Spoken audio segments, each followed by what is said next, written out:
Sa pagsikat ng araw, ito ang masarap na pampagising. Ang tunog ng itlog na piniprito, ang amoy ng tinustang bawang, ang init mula sa bagong lutong lugaw. Pero para sa mga busy at walang oras magluto sa umaga, pero gusto pa ring mabusog sa halagang hindi nakakabutas ng bulsa, eto na ang bagong takbuhan, ang almusal na buffet style. Sa komisari na ito sa Marikina, inihahanda na ang mga putahing pang-almusal. Alas 4 pa lang ng madaling araw, nagluluto na ang mga kusinero. Umaabot sa 10 kilo ng karne at gulay ang kanilang inihahanda araw-araw para makaluto ng 5 hanggang 6 na putahe.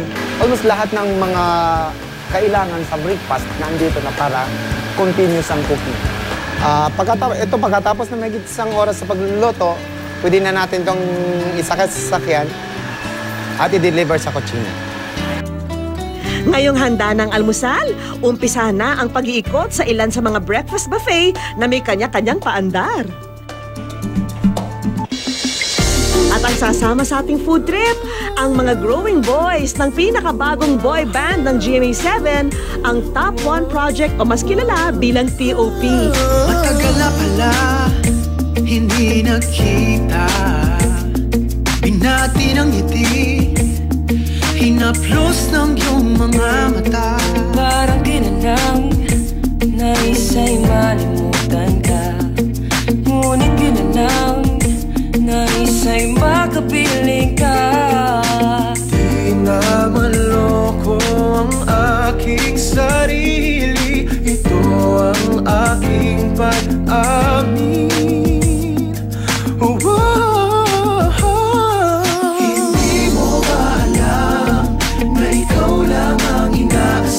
Sa tuwing minumulat ko ang aking mga mata. We are TOP and we are in Marikina. Nandito kami ngayon sa Marikina para subukan ng kanilang breakfast buffet.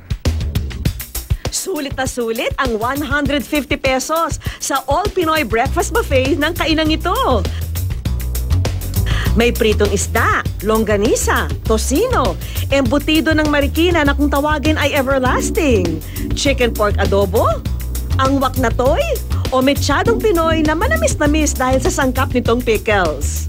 Nariyan din ang lugaw, sinangag, at para sa mahihilig sa matamis, palitaw at waffles with maple syrup. Para kompletuhin ang buffet, nariyan ang egg station kung saan pwedeng magpagawa ng omelette. Let's eat, boys! Ito na yun eh. This is a perfect example of sulit. Sulit talaga siya all in one plate and it's so good. Cozy pa. Sakto pag sobrang gutom mo. Sobrang punta dito, sulitin mo yung buffet. Sobrang mura lang.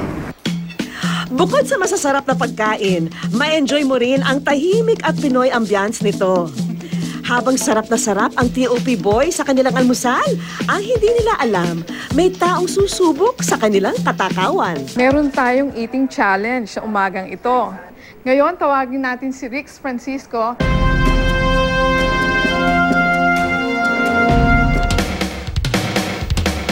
Si Ricardo Francisco, o mas kilala bilang Rix, ay isa sa pinakatanyag na competitive eater sa bansa.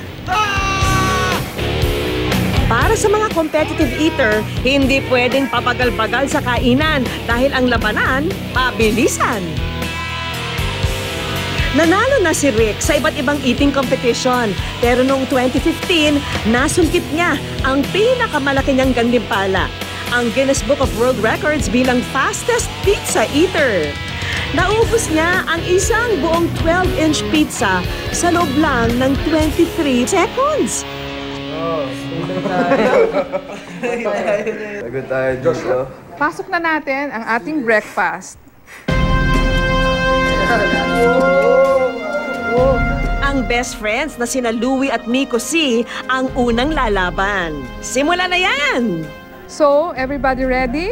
Yes po. Good news, get set, go! Si Rix, nilantakan agad ang waffle habang sina Louie at Miko chill na chill lang kumain.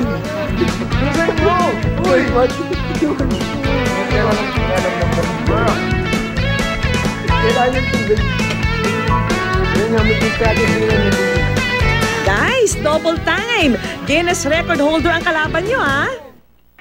Matapos ang ilang minuto, mauubos na ni Rix ang kanyang almusal. In 3 minutes and 45 seconds, ang nanalo ay ang ating world record pa rin na si Rix. Boys, okay lang yon. Kasi balita ko meron pa kayong pupuntahan na ganito rin, na eating challenge. At nag-practice na kayo. So, good luck. In the meantime, bawi. In the meantime, enjoy na lang muna kayo.